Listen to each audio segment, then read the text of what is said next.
Luiz, então nós falamos assim, no dia a dia, nessas infecções assim, que chegam ao teu consultório, infecções virais, bacterianas, coisas comuns, né? Mas eu deixei uma pergunta antes, e um caso de uma meningite, de uma otite, como é que acontece isso que leva ao paciente ao óbito? A otite ela é uma fonte, bem como a sinusite, né, mas a otite tem algumas características, pelo qual ela pode, com uma certa facilidade, se propagar. Não é certa facilidade, mas não é incomum que ocorra não é uma coisa assim do outro mundo que ocorra uma meningite a partir de uma otite. Primeiro que assim, o ouvido médio, né, ele está muito próximo.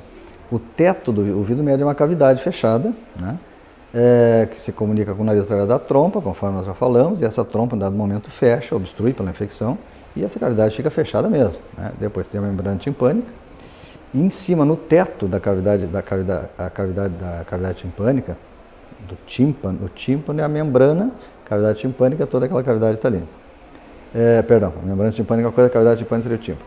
No teto da cavidade timpânica, está diretamente em contato com o cérebro. Tá? Isso é uma lâmina que pode ser uma lâmina tênue ou não, depende, pode inclusive ter malformações.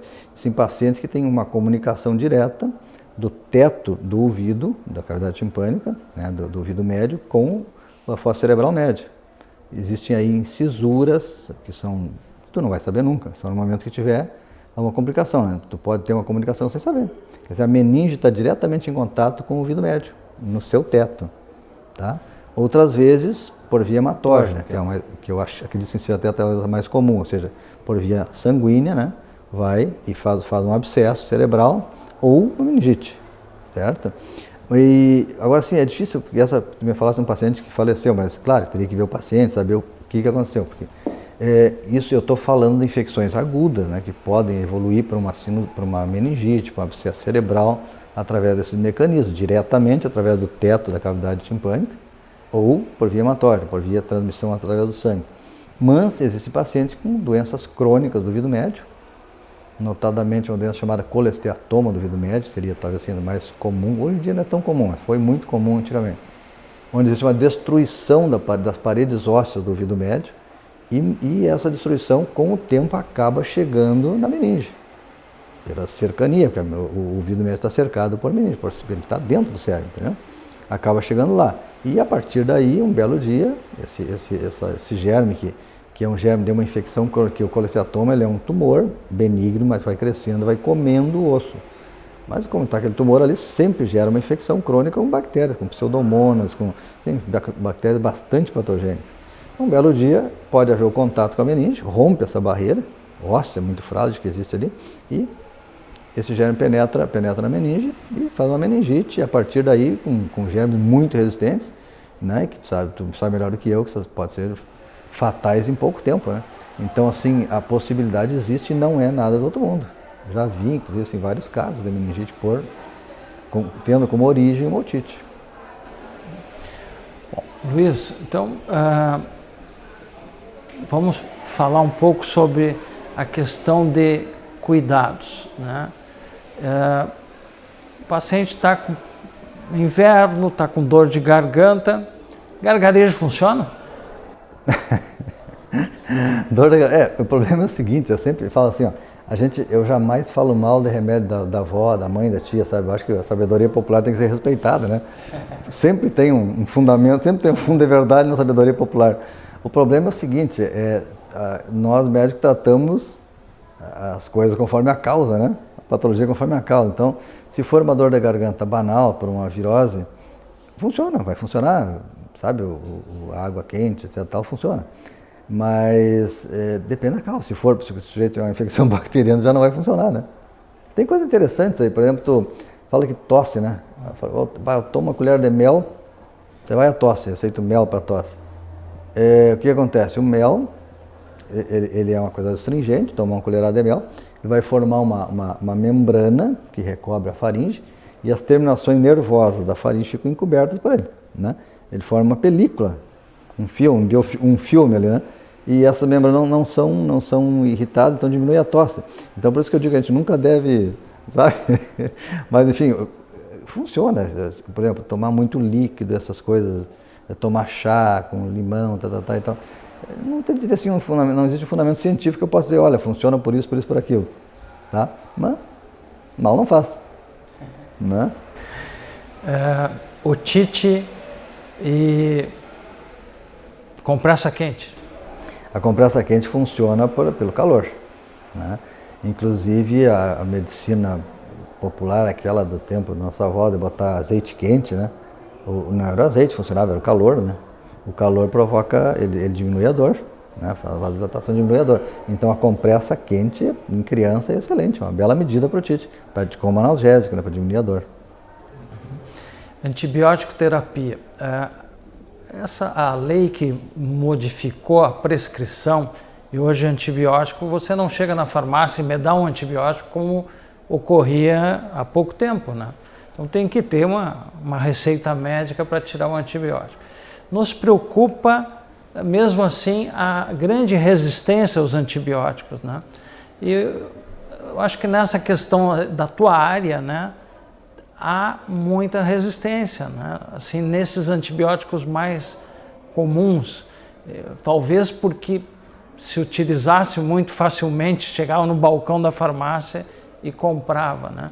Então, a orientação de vocês é fundamental. Com certeza. Eu acho que essa lei que proíbe a livre aquisição de antibiótico é fantástica. Né? Deveria haver também para comprar vasoconstritor nasal, uma série de outras coisas. Né? Mas um dia provavelmente a gente chegue lá.